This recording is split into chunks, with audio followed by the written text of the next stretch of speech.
Today on My Take, I'm going to broach a talk on behalf of the teachers and particularly on their security issues mostly in the northern eastern of Kenya. Now it has come to our attention that the north of Kenya has been experiencing some security issues, and this is not in doubt. Sections of Kenyans who live and work there have been targeted is also not in doubt. What is simply, however, interesting is the fact that section of professionals who have had their colleagues targeted in the past have continued to make pleas for their safety and security to be guaranteed. Now look, for more than 3 years now, teachers have been calling for exactly this.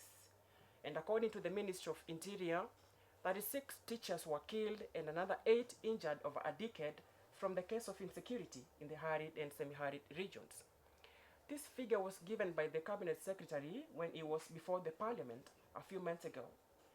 Now some of these deaths and attacks have been particularly gruesome and heinous. It is not a surprise, and therefore, that when the teachers remain apprehensive of the situation there, including postings to those parts of Kenya, then proposed solutions to the crisis include giving teachers flight tickets to avoid the Trankras Road and avoid the fate of the 18 teachers who were killed back in 2014 on a bus from Mandera to Nairobi. Or perhaps a shorter service period for non-local teachers posted in those areas. Yet another proposal is trying to move the teachers to the safe areas during the times of the high security threats, as well as sensitizing teachers to be in high alert and exercise situational awareness at all the times. Now imagine having to live and work in these types of circumstances. You may give them plane tickets, yes, but they can get shot. You may have to move them in safer areas during the time of interdictions, but remember, being isolated and taken to a brutal attack that shocked the whole nation. No one should have to be subjected for this. In fact, no one should even be forced to work in such conditions. Yet, this is exactly what happens. You see, a group of teachers have been camping at the teacher service offices, seeking to be transferred from the region, fearing for their security. And what happened to them after being sending their request transfers? They have been interdicted. Yes, interdicted for deserting their workstations. These teachers who say they believe they were receiving transfer letters were surprised just to find interdiction letters instead.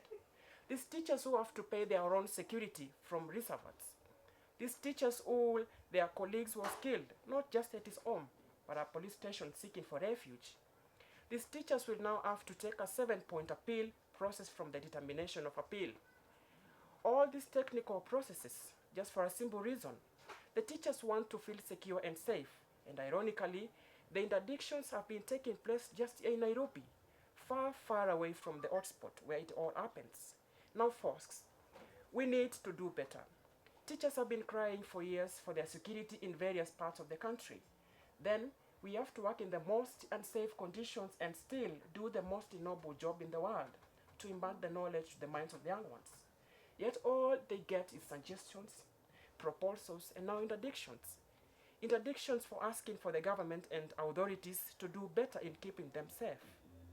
Now, ladies and gentlemen, this action fails not to only the teachers themselves, but also the communities that were suspended and supposed to serve. You cannot punish them by wishing them to be safe. It has to be asked several times by the many leaders of the country. Your security starts with you, and it's their right.